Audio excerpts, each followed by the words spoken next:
Canva's bulk create tool will save you time, whether you're doing certificates or name tags or personalized assignments. The ability to populate your design with a spreadsheet of data will absolutely free you up to do the important stuff. So I have some designs here, but you can also go to your templates and type in award certificate, name tag, even documents, and then we can use bulk create to populate it.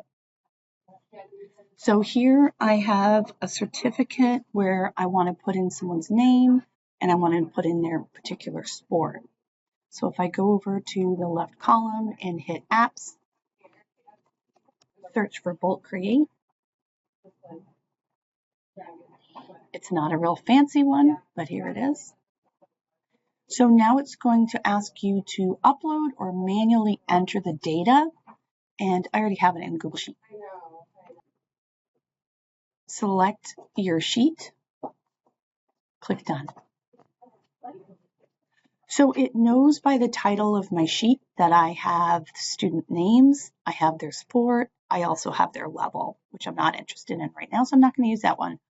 But if I come over to the name of this particular student, or it could just say name here, and I hit connect data, it's going to ask me, okay, well, which one of your columns from your spreadsheet do you want to connect this to? So name, and then if I come down to sport, it will, and hit connect data, it will ask me again what column from my spreadsheet, and I select sport. I don't care about the level for this particular incident, so I can have a huge spreadsheet with all sorts of information and just grab the ones I want. Go ahead and hit continue.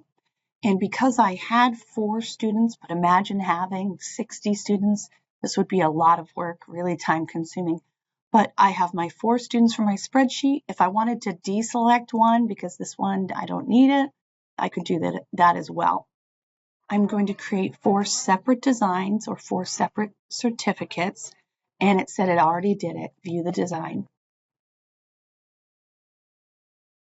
So there you go. Instead of separately doing each certificate, I have all of these done.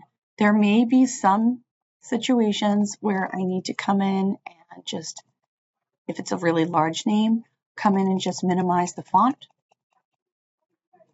Otherwise, that saved a lot of time.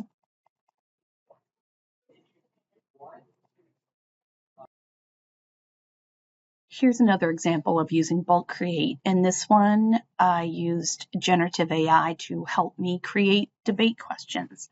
In this instance, of mice and men. So I created a little, maybe this would be like a smaller note card, or in this case, I guess it's the worksheet.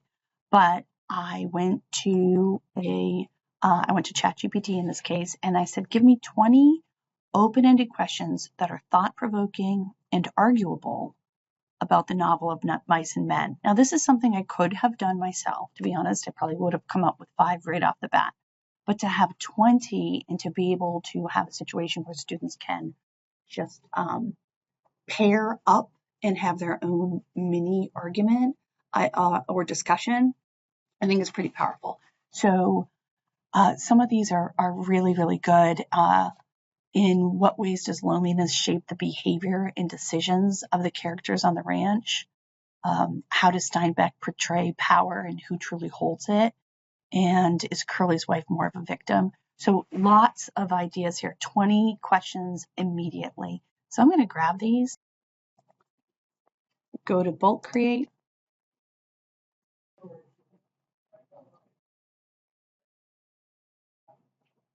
And in this instance, I'm just going to enter the data manually by pasting them in.